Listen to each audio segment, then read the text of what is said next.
The great Tao flows everywhere, both to the left and to the right. It loves and nourishes all things, but does not lord it over them.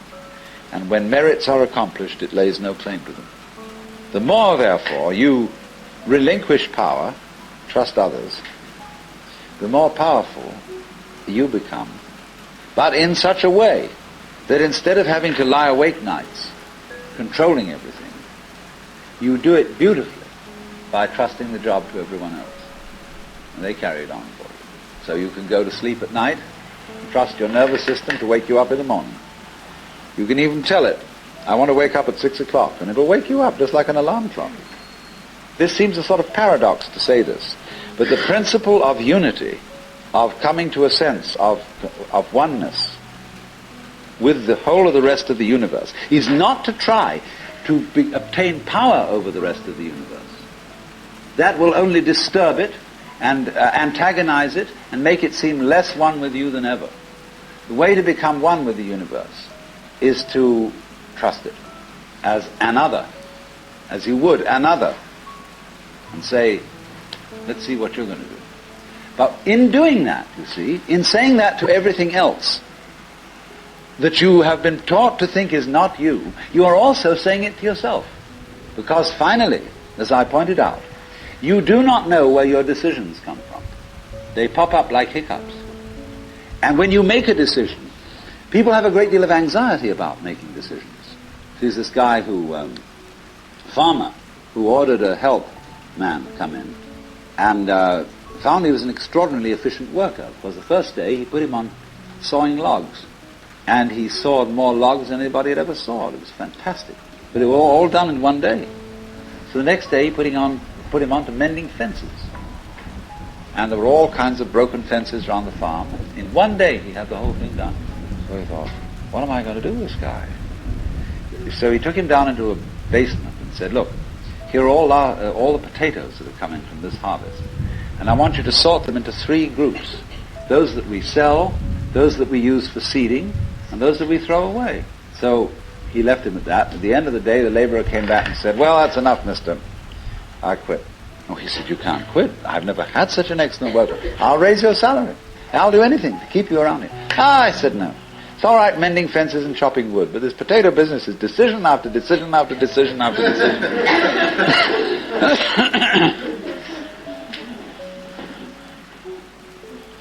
So when we decide, we're always worrying, did I think this over long enough? Did I take enough data into consideration? And if you think it through, you find you never could take enough data into consideration. The data for a decision in any given situation is infinite. So what you do is, you go through the motions of thinking out what you will do about this. And then when the time comes to act, you make a snap judgment. I mean, I'm speaking a little extremely, making some fun of it, and so on, because after all, we do occasionally get the vague outlines of things and make a right decision on rational grounds.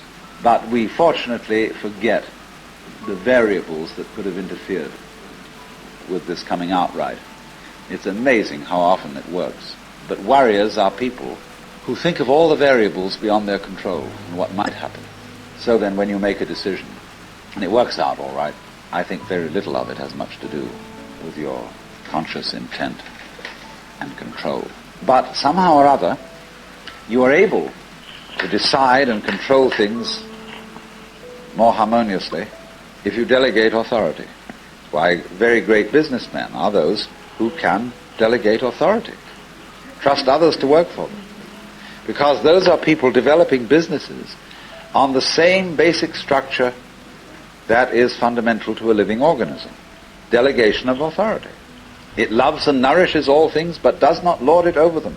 And you see, then, what is happening is this. The more you let go of it and trust it, as if it were quite other than you, the more you realize the inseparable identity of self and other. To go back, if you try to find the identity of self and other by subjecting other to self, no go. If, on the other hand, you find it through giving self, that is control, over to other and trusting that, you may make a mistake. You may make a bad gamble. But in the long run, you're acting on a principle which has the backing of evolution. This is the way biological evolution goes on. Constant delegation of authority. That's why, obviously, the democracy is superior to the monarchy. It was de Tocqueville who said that democracy is always right, but for the wrong reasons. Because there is operating in a democracy the principle that Buckminster Fuller calls synergy. And synergy is the intelligence of a highly complex system, the nature of which is always unknown to the individual members. Because that goes back again to this point, that we're always entering a new environment. We don't ever know fully what the new environment is, because the only environments we know are the past ones. There is always then operating in the development of cellular life on any level a new way of organization, higher than any existing form. And we're not aware of it until after it's happened. If you ever saw, for example, the film Kon-Tiki, this man figured out a few things as to how to make a balsa wood raft to sail from South America to the Pacific Islands. But once he had set this in motion, he discovered that all sorts of unexpected factors cooperated with him. That when the wood got wet, it expanded, so that the ties bit into it and held it completely secure. He'd never expected that. And he found that as he sailed along, a flying fish would simply alight flat on the deck every morning for breakfast. That all kinds of natural factors, it was this, he'd touched a key where he was flowing with the course of nature, and everything cooperated with him. Because he had touched the key. He'd made the act of faith. And he was just picking up, in other words, a practice which had been hundreds and hundreds of years ago, had been followed by others who had worked it out by their great ecological awareness. So we do come out of this way of thinking to something which has, I would say, the most enormously creative and revolutionary social consequences. That it has become not virtuous, not self-sacrificing, not anything like that. It has become the hardest practical politics to let go control to others, to give up trying to dominate the scene. Also, in a parallel way, it has become at this time in our history very much hard practical politics to learn how to enjoy ourselves. You can go to the Protestant people with their Protestant ethic who are against this kind of thing, and now say to them with great glee, it is your solemn duty to learn how to enjoy yourself. Why? Because in an age of leisure, people have really got to know how to enjoy themselves. Because if they don't, they'll smash the whole future of the human race. So a utopia has become not some sort of a dream, but an urgent necessity. We can't do without it. Because if we try to do without it, what's going to happen is that we are going to terminate our race in a mutual massacre of scapegoats. And so the present paranoia in the United States that is going on, where everybody is thinking up a new scapegoat and how great it will be to demolish them or get them out of power. All this kind of bickering and right and left politics has become irrelevant because we now have the opportunity of trusting our own intelligence, our own technology, to take the risk of doing what we want, which will work to the extent that we realize that what I want, basically, what I really want is what you want. And I don't know what you want. Surprise me. But that's the kinship between I and thou. So when I ask, I go right down to the question, which we started with. What do I want? The answer is, I don't know. When Bodhidharma was asked, who are you? Which is another form of the same question. He said, I don't know. Planting flowers to which the butterflies come. Bodhidharma says, I know not. I don't know what I want. But when you don't know what you want, you've reached the state of desirelessness. When you really don't know. Do you see, there's a beginning stage of not knowing, and there's an ending stage of not knowing. In the beginning stage, you don't know what you want because you haven't thought about it, or you've only thought superficially. Then when somebody forces you to think about it and go through and say, yeah, I think I'd like this, I think I'd like that, I think I'd like the other, there's the middle stage. Then you get beyond that. Say, is that what I really want? In the end you say, no, I don't think that's it. I might be satisfied with it for a while, and I wouldn't turn my nose up at it, but it's not really what I want. Why don't you really know what you want? 2 reasons that you don't really know what you want. Number 1, you have it. Number 2, you don't know yourself, because you never can. The Godhead is never an object of its own knowledge, just as a knife doesn't cut itself, fire doesn't burn itself, light doesn't illumine itself. It's always an endless mystery to itself. I don't know. And this I don't know, uttered in the infinite interior of the spirit, is the same thing as I love, I let go, I don't try to force or control. It's the same thing as humility. And so the Upanishads say, if you think that you understand Brahman, you do not understand, and you have yet to be instructed further. If you know that you do not understand, then you truly understand. For the Brahman is unknown to those who know it, and known to those who know it not.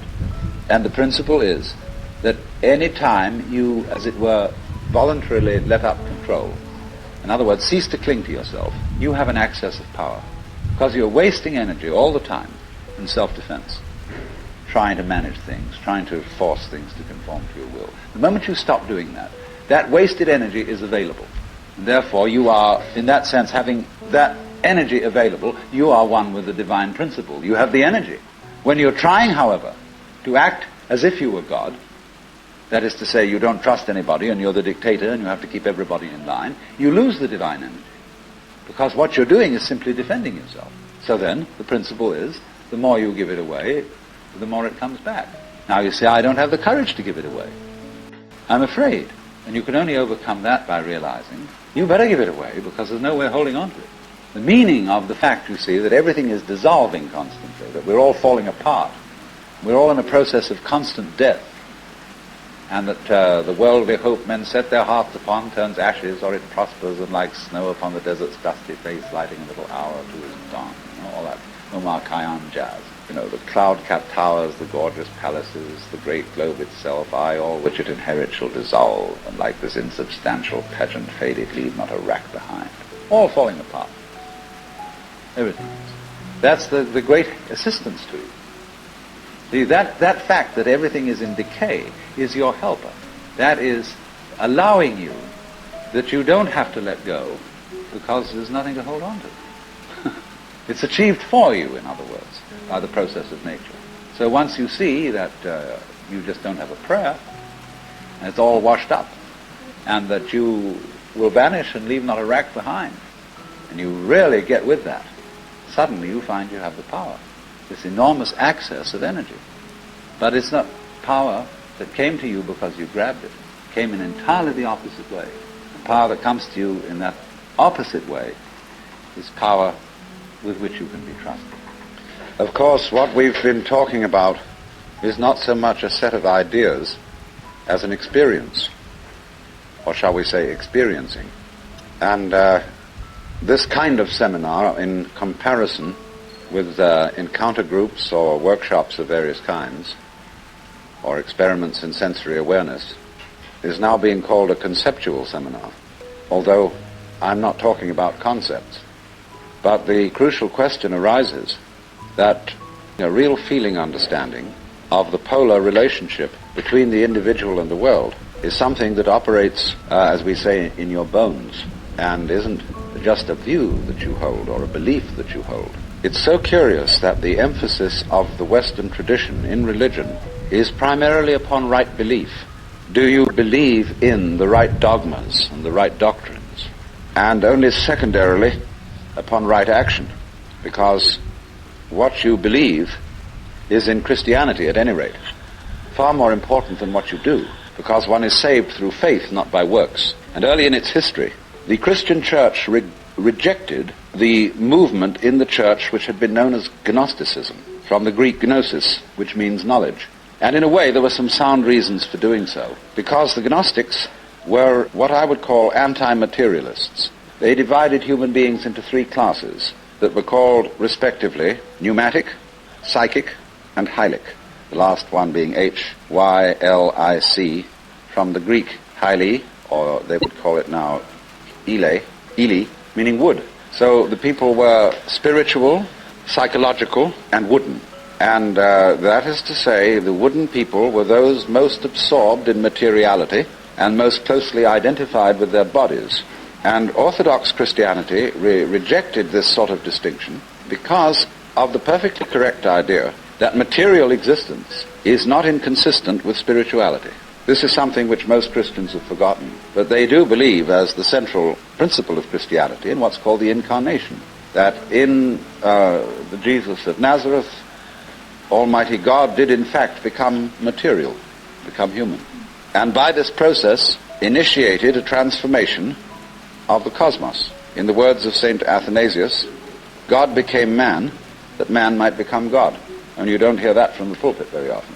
The Christian Church therefore emphasized pistis, or faith, as against gnosis, or knowledge, because they said you can never know God. God could never become an object of knowledge. And in this funny roundabout way, the Christian theologians were saying exactly the same thing as the Hindus. Only the Hindus do call this knowledge of God through faith, they call it jnana, which is the same as the Greek word gnosis. But just to give you a little sidelight on how words get mixed up in their meanings, we now have a class of person called an agnostic. And an agnostic generally means a person who doesn't commit himself to any beliefs about the ultimate nature of things. He just says he doesn't know. But the original word, agnosia, in Greek, meant a special kind of knowledge. It was called the dark knowledge of God. The knowledge of God in the cloud of unknowing, to use the title of a mystical treatise written by an anonymous 14th century English monk. This monk derived his ideas from a very mysterious figure who wrote under the name of Dionysius the Areopagite. Dionysius was a 5th or 6th century Syrian monk who had learned his mysticism from Porphyry, who got it from Plotinus, who was a Neoplatonist, and who probably got a great deal of stimulation from the intellectual world of Alexandria. And Alexandria, in the early years of the Christian era, was a tremendous exchange place between East and West.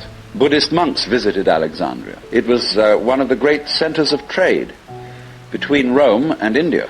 And as you may know, all Rome's gold eventually went to India for the purchase of pepper. And as a result of this, the Roman economy collapsed. They bought too much luxury from India. India, in exchange, got Roman architecture. And you'll see a lot of Roman architecture in Indian temples. But Alexandria was the great center for the Gnostics and for Christian theology. And some of the greatest theologians, Clement, Origen, Athanasius, St. Cyril, all worked out of Alexandria.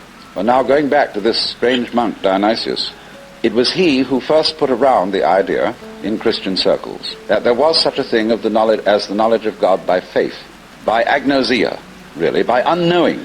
And he, in a book which he wrote, very short book called the Theologia Mystica, he wrote a treatise on the higher knowledge of God, which might be quoted directly from the Upanishads in certain parts of it. The last section of it reads like the Mandukya Upanishad, because it's a series of negations. It says what God is not. And he goes very far, because he says that God is not one.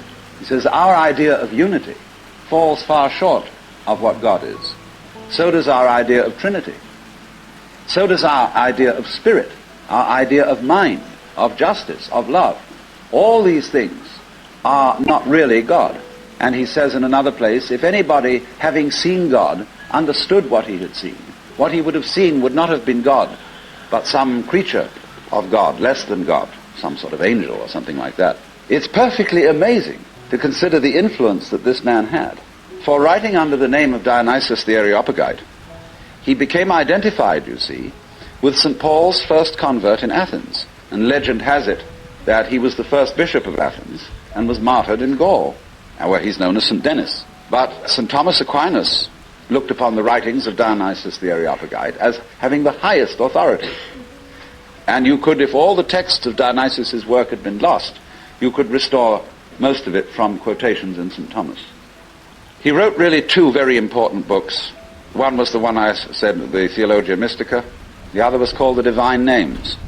And these two books presented the two phases of his theology. The book called The Divine Names was a discussion on the nature of God in terms of what God is like, by analogy. And this kind of knowledge of God he called kataphatic, from the Greek pheme, to speak or say, kata, meaning to say according to, that is to say, to speak by analogy. Where he used, though, entirely negative language about God, this sort of discourse was called apophatic, and the word apo meaning away from, to talk away from. Just as a sculptor, when he makes an image, reveals the image by removing stone. And so Dionysius explained that one attains the knowledge of God by discarding concepts, which is exactly what the Hindus mean when they say, of God one can only say neti, neti, not this, not this, not any conception. Thus in Hindu philosophy, the highest state of consciousness in samadhi is called nirvikalpa samadhi, which means literally non-conceptual. Vikalpa means a concept. Nir is a negation. So the non-conceptual knowledge. Now, people have greatly misunderstood this. They have imagined that unknowing the state of the highest contemplation was the acquisition of a blank mind, from which you first discarded thought, you went on to discard perception, you went on to discard any kind of sensory content in awareness, until you were, so far as anyone could say, aware of nothing. And they supposed that this kind of catatonic state was mystical consciousness. This is often believed in India. If you go to the Vedanta Society and ask, what do you mean by nirvikalpa samadhi, they will tell you that the one in that state has no consciousness whatsoever of the sensory world, that he is completely absorbed, as you sometimes see Hindu holy men sitting in a state where they are blind and deaf to everything going on around them. The founder of Chinese Zen, known as Huineng, described people like that as no better than pieces of rock and lumps of wood. He said it's a very serious mistake indeed to confuse sunyata, the Sanskrit word for the great void, which is both the ultimate reality and the consciousness thereof, that it's a great mistake to confuse it with nothingness. It is rather to be thought of as space, or like space, because space is not empty. It contains the whole universe. And so in the same way, the state of mind of a person who is truly enlightened is not empty. It contains everything. But like space, it is not stained by what it contains. And it's often said in Zen imagery, you can't hammer a nail into space. You can't spit on the sky and soil it. If you try, the spit will just return and hit your own face. So they go on to say the consciousness in all of us, your basic mind is like space. It is completely pure. But of course by purity, they don't mean unsexual, which is of course what purity generally means in the Western world. Blessed are the pure in heart, for they shall see God. A person who's pure in heart is generally understood as one who never has any naughty thoughts. You know what naughty means? It means vain, negative, empty. A naughty person, therefore, is one who doesn't amount to anything. It's just nothing. That's the real meaning. But this misunderstanding of the nature of contemplation existed not only in India, from which it was transmitted to China, but also in the West. You read many treatises on Western mysticism, and there's still the feeling that getting into a deep, deep trance, sometimes called rapture. Again, the word rapture has undergone some transformations. We talk about rapture as people being beside themselves with pleasure. But to be rapt means to be taken away from the body. So also ecstasy, we now interpret as meaning in a state of high pleasure. But it means to be outside yourself, to stand outside yourself. Your soul has left you, it is with God. As Arabs say of all crazy people, be kind to them. They're not here, their soul is with God. But actually, if it can be true, as Buddhists say, that nirvana and samsara are one, and if it can be true, as Christians say, that the spirit can be made flesh, the word can be made flesh, then obviously the highest form of man is not sitting in a trance like a lump on a log, with a perfectly blank mind. Because if that were the highest state of consciousness, it would be an exclusive state of mind, a state of mind that shuts out life And in that sense it could not qualify for being what the Hindus call non-dualistic. They always speak of the highest reality as being not one, because one excludes many, not nothing, because nothing excludes something, not being, because being excludes non-being, and vice versa. And so they use this word non-dual to mean that which doesn't exclude anything, which, as it were, has no outside. As we say, space has no outside. You can only have outsides inside space. You can't have any outsides outside space. There is no outside space, even though space may be curved and finite. So, if you want to think, incidentally, of that curved space, go and take a look at a photograph in the Life, a book on mathematics, where there's a picture of a Klein bottle, which is a three-dimensional Möbius strip. A Möbius strip, you know, is a piece of paper that is twisted once and then joined. And it has only one side and only one edge.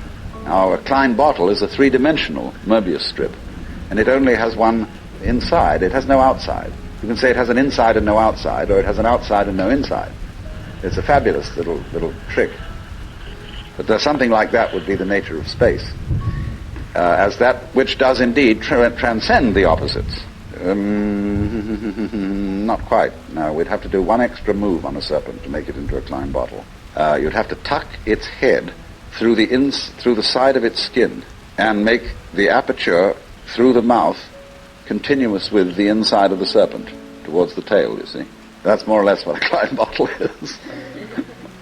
So, what I'm getting to, I'm giving you something out of the general history of religions to show that what has been meant by the mystical state, the state of samadhi or awakening in certain traditions, is not this state of trance, but a state of consciousness in which you can perfectly well carry on your daily affairs. And of course what is meant by a bodhisattva as the ideal type of Buddhist person is that he is not wrapped, that he is actively engaged in the life of the world, because he has gone beyond the illusion that nirvana is to be found away from everyday life. So what is then the point of meditation? Why meditate? Why do you have to crawl off into a hole, or go to a Zen monastery, or retire and be quiet, when this is only a withdrawal? Is there anything to be said for it? Well, meditation is, in that sense, as a practice, as a discipline, is a very curious problem, because from one point of view it's a help, and from another point of view a hindrance. And I think we have to understand, first of all, that meditation exercises are medicinal rather than dietary. The same could be said of LSD, a medicine, not a diet. Something that is described in Zen as when you want to open a door, or summon someone to open the door for you, you pick up a brick and you knock on the door, but you don't carry the brick into the house. When you need a raft for crossing a stream, you cross the stream on the raft, but you leave the raft on the bank at the other side. You don't go carrying it around.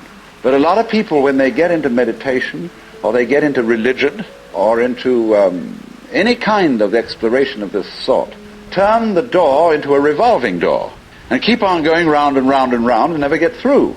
They say what a gas it is to be in this revolving door. So I think a good definition of a parasite is the person who goes through a revolving door on someone else's push. So there are all sorts of people in the religious racket who are going through revolving doors. And they're very bitter about people who walk right through and leave the door behind, because they say, well, you haven't paid enough respect. You must really understand religious one-upmanship. It's a tremendously important thing. And don't be caught out by this, because what happens is there's a little game going on, which I'm going to initiate you into. And it's played in Zen, which is, if you go to a teacher and ask for spiritual instruction, or even if you come to a seminar like this, you are, by doing that, confusing yourself, because you are looking for what you're asking for outside, as if someone else could give it to you, as if you didn't have it. So the teacher knows that as long as you do that, you haven't understood. But he doesn't just tell you to go away, or he may sometimes just say, go away, I'm too busy. And in any case, I can't tell you anything. Well, people won't take that for an answer. They won't take no for an answer. And furthermore, if he just said, go away, they would just find some other teacher who would exploit them and maybe keep them as followers for years and acquire a great deal of money by so doing. But what he does is another thing. He tries to give them the put down, as if to say, you have a great long distance to go yet. Your attainment is not at all perfect. And they're always talking about other sects and other schools and saying, well, they haven't really got the point, you see. So that you keep losing faith in yourself and feeling, my goodness, I haven't yet attained this thing. And that keeps you working. But all the time, you're being talked out. It's like someone who's a pickpocket and he's stolen your own watch and is selling it to you. But just so long as you can be talked out of yourself, you deserve to be.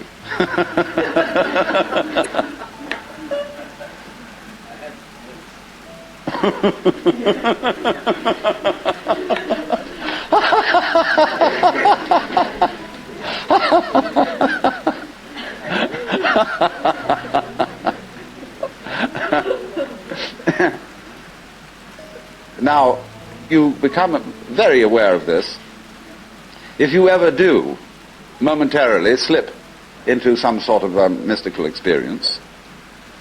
You become aware of this tremendous gamesmanship going on. And you see it as sort of continuous with all sorts of cosmic games that are going on, of creatures eating other creatures up, and the creatures that get eaten, of course, transform themselves into the creatures that eat them, and then in turn eat other creatures.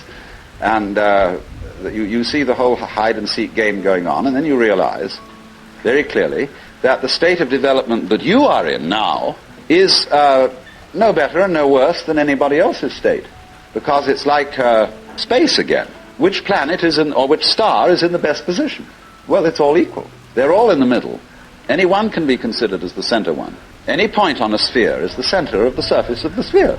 So, in the same way, everybody, in all his behavior, whatever he's doing, whether we call him from a certain point of view sick, or whether we call him healthy, whether we call him good or bad, neurotic, normal, psychotic, sane, all the manifestations are just like the leaves on the trees. And in each being, in a unique way, is, as Christians would say, manifesting the will of God.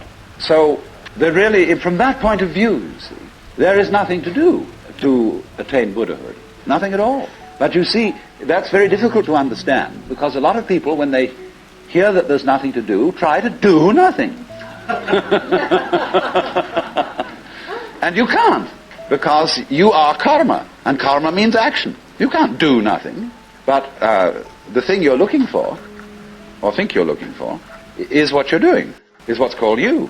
Only, of course, as we all know, we've got ourselves into the idea that oneself is so difficult to see. Because it's like, as I've often said, trying to bite your own teeth or look into your own eyes, and you can't find it. It's always behind. It's like your head is, from the optical point of view, a blank space. Neither light nor dark. It's right in the middle of everything. And so, one of the great tricks of gurus is to set people looking for their heads. There's a famous story of a king in India in ancient times called Yajnadatta. And one morning he woke up and reached out for his mirror and brought it over. No head. He was looking in the wrong side of the mirror. And he was kind of bleary-eyed and had a hangover. So he summoned servants and said, "Ye gods, I've lost my head. Find it." And they said, "But your majesty, it's there on your shoulders." He said, "It is not. I can't see it in the mirror. Nobody can show me my head." So they were rushing all over the place, looking for the head. Now the trick to that is, of course, that you are perfectly well aware of your head, only not in a form in which you expect to be aware of it. You expect to be aware of your own head in the same way as you're aware of other people's heads. But that wouldn't be true of you, because you've got an inside view on your head. You have an outside view of other people's heads, because, of course, you're taking an inside point of view. But the way in which you are aware of your head is in terms of what you are seeing and hearing. Because all sights and all sounds are what the nerves inside your head are doing. That's how to be aware of one's head. You are aware, therefore, of yourself, the mysterious self that you have, in terms of experience. Because there isn't really any difference. But that always escapes people, you see. So perpetually, so long as you don't understand that, you can be talked into going on to all kinds of weird excursions. And just so long as you believe it, you're a sucker. You're hooked. And it takes a tremendous inner confidence and nerve finally to say, hey, don't pull that stunt on me anymore. I see through your game. And because gurus are very clever at putting you down, but they're just trying to see how strong you are, testing you out, see if they can hoodwink you. So long as they can, you see, they're going to go on doing it, because they're going to get you to the point where they can't do it to you anymore. Then they'll graduate. And so one of Rinzai's students, after he saw through it, said, well, there wasn't much in Rinzai's Buddhism after all. Of course there wasn't. He said boldly and straight out, my teaching is just like using an empty fist to deceive a child. You know, when you play games with a child and pretend you've got something here, the child goes into all kinds of tizzy to get you to open your hand and show what it is, and then there's nothing. Fooled. So you can be fooled, as long as you can be fooled. When you can't be fooled, you don't ask the question anymore, because it's all become clear. It's all become clear that there is no puzzle about this universe. What makes you think there are puzzles about this universe? Very simple reason. You're trying to explain it. And when you explain things, what do you mean by explanation? There are several meanings of explanation. There's really one basic meaning. But first of all, to be able to translate what is happening into terms of words or numbers. In other words, to describe. But a real explanation is not just a description. It's a description which enables us to control what we are describing. But didn't we see in the last session that to control the world is not really what we want to do? So that if all explanations have as their function enabling us to control things, then maybe an explanation isn't what we wanted. And furthermore, you can very simply see that what makes things complicated is explaining them.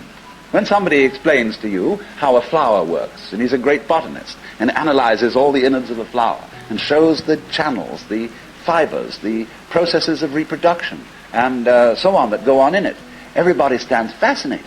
Say, how complicated that is. How clever God must have been to create that flower, to have all that complexity going.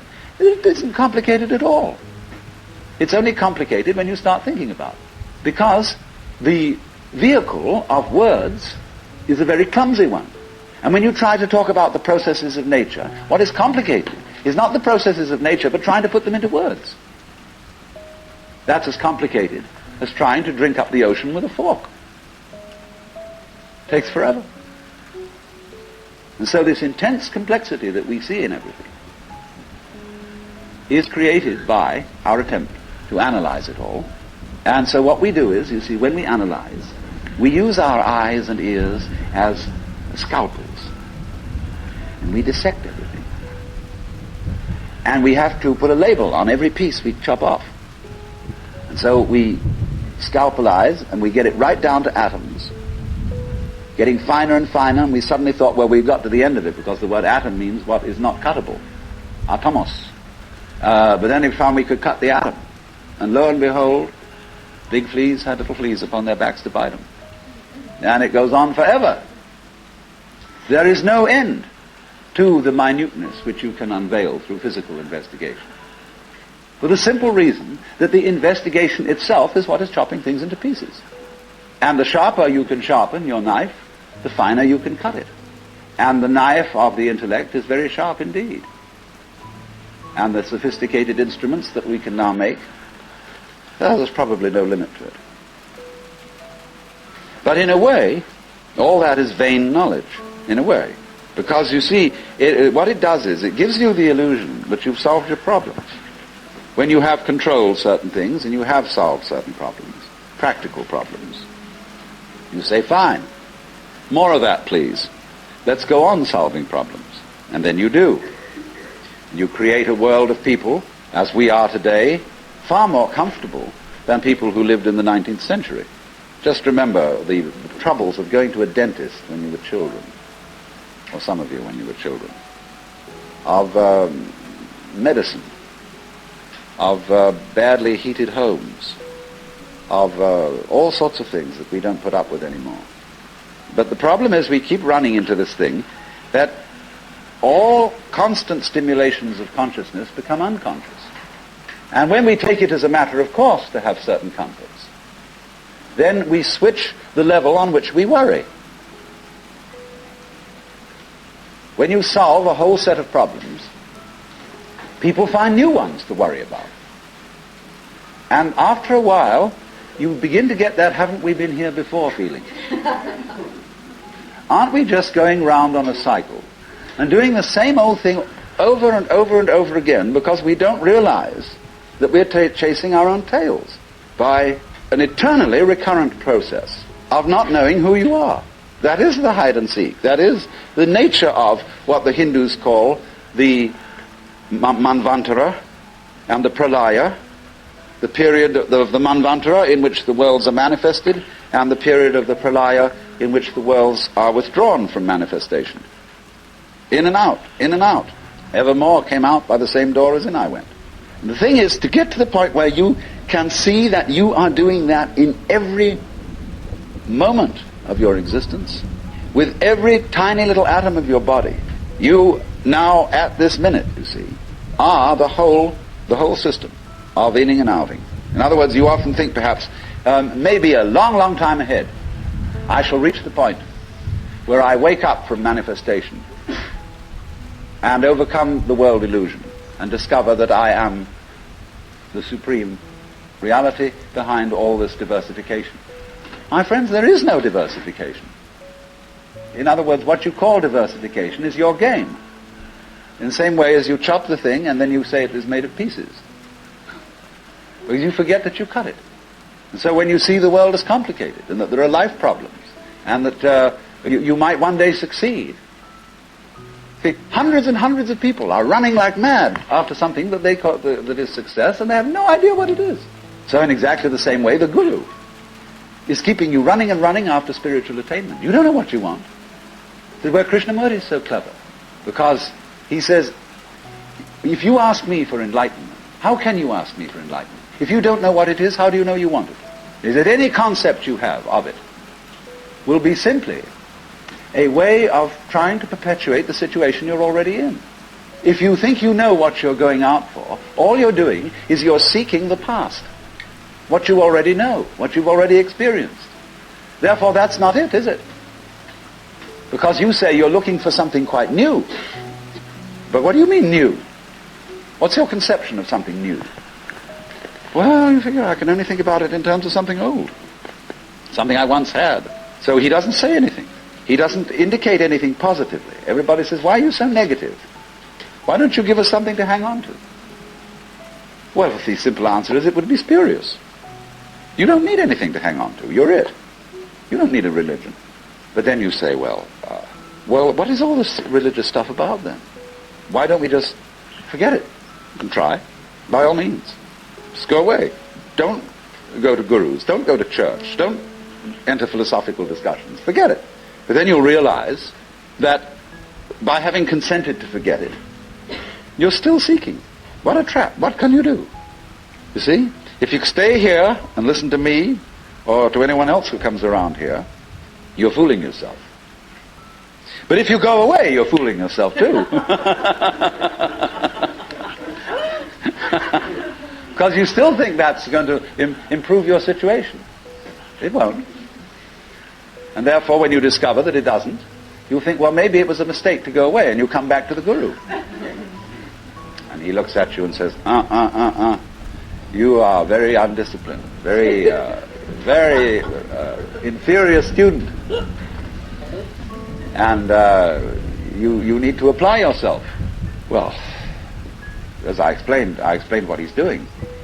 But it comes down in a way to a sort of contest with the Guru. You see? Will you call his bluff? You're afraid to. Because you might discover that if you do call his bluff, he's no better than you are. Well, that's what you're supposed to find out.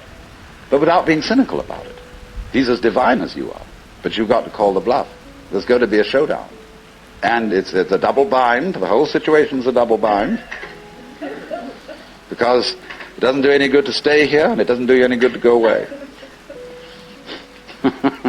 Either to do something about it or to do nothing about it. Now then, there's something else.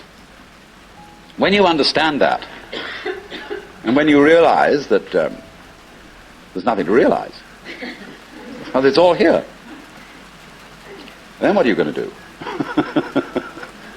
Well, of course, this is the sense of a Zen poem supernatural activity and marvelous power, drawing water, carrying fuel. You know? Do whatever one does as a human being. But there's a little element of Philistinism in that. It's like when a child is pestering father or mother with all sorts of questions. They finally get down to the deepest metaphysical problems. They say, "Oh, shut up and eat your donut." And I wouldn't say that, you see, at this point. Because life, as one looks at it, you see, is in fact a celebration of itself. When you look out at night at the stars and you really wonder, good God, what is all that about? Well, it's a firework display. And it's celebrating High Holy Day. It's whoopee. And the whole world is whoopee. It's a kind of exuberance. And therefore the proper function of religion is digging this. It's not seeking. It's not seeking anything, but is, in a way, thanksgiving. That's why, of course, the Christians were right in calling the Mass the Eucharist, the thanksgiving. Only they had such a complicated way of thinking about it that nobody could understand it. So in religion, all religious exercises, whether they are meditative or whether they are ritualistic, are whoopee. They are not something you do in order to attain anything. They are like art forms, like dancing. They are expressive of attainment, of the attainless attainment. So here's another hang-up for you. When you go to Mr. Suzuki, who runs the Zen Center, he's a good disciple of Dogen, who brought Zen, a certain school of Zen to Japan in the 13th century. Dogen said, you can't sit and meditate unless you're already a Buddha. In which case, why meditate? Well, meditation is just the way a Buddha sits. And he called this sitting just to sit, not to attain enlightenment. Because the minute you do that, you see, you're not meditating. So you only become a good meditator if you're not looking for anything. And therefore, you realize what a great thing it is to be able to sit. And what a great thing it is not to dissect the world with your analytical intellect. To be able to look out at the water or the trees or at the floor and the light on it in front of you without calling it light or floor or trees or thinking that it has parts or thinking that it's complicated. It isn't. So when you can sit without thinking, not with an empty mind, mind you, I'm going back to that point, not with an empty mind, but just a non-analytic mind, a non-probing mind, where you're not creating problems all the time by trying to control it, by trying to control your mind, by trying to control your experience, what you see and hear. You then just simply discover that there is no way of controlling what you're experiencing, because what you're experiencing is you. And to try and really fundamentally control that is just going around in a circle. So if I would say to you now, what you have to learn is to let it happen, that's wrong too. There's no one to let it happen. If I say to you, accept your experience, be calm and open to things, that again perpetuates the illusion that you're something different from. So we go round and round. But if there are some people who want to get together, and like we would get together to play poker, or to have a walk, go fishing, or sail a boat, if there are some people who want to get together to meditate, and to have rituals, and to chant, great. It's an art form. And you can only use it and make it a good art form if you're not using it to get something. And this is what really is the bane of temples all over the world. You go into Buddhist temples where they theoretically don't believe in any God. But there are the people praying. And they're all doing it in order that we get a male child next time around, or that the horse recover from a disease, or that mama gets cured of the dropsy. And all these petitions are going on and on and on. People always coming to the temple to ask for something. Lowbrow people for lowbrow things, highbrow people for highbrow things. And there all the vendors sit outside and sell souvenirs and magic and charms, and all the people go in and do this. And all these serious priests sitting there, really having to keep up face and say, yes, we can provide these services. On the other hand, if you go in to one of these temples, along with all the faithful followers, and have a ball, buy a bead, buy a candle, buy a this, buy that, buy some incense, go in, dig this great thing going on, salute the Buddhas or the altars or the crucifixes or what you will, but don't take it seriously. And this is one of the great important transformations of today in our consciousness, is that a great many people are finding out that religion is not supposed to be taken seriously. This is a shocking thing to many people. There used to be an old saying that a religion is dead when the priests laugh across the altars. That's true in one sense. When the priests know that they've got a racket going, and they don't believe one word of it, and they're laughing across the altar because of all these suckers around doing it, then it's true. The religion is dead.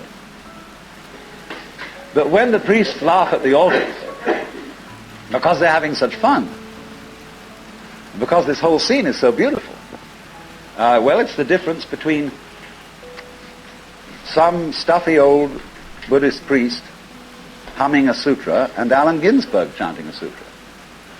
That's a thing to hear. Because the priest is going, they go on for interminably, it's a bore. They're sick of it, but they get paid for it. This is magical. But when Allen Ginsberg chants a sutra, everybody gets in a circle and he gets these little bells, and they get going. It's just like a jam session, where everybody is absolutely delighted. Well, that's the way to do it. And if you can't do it that way, forget it.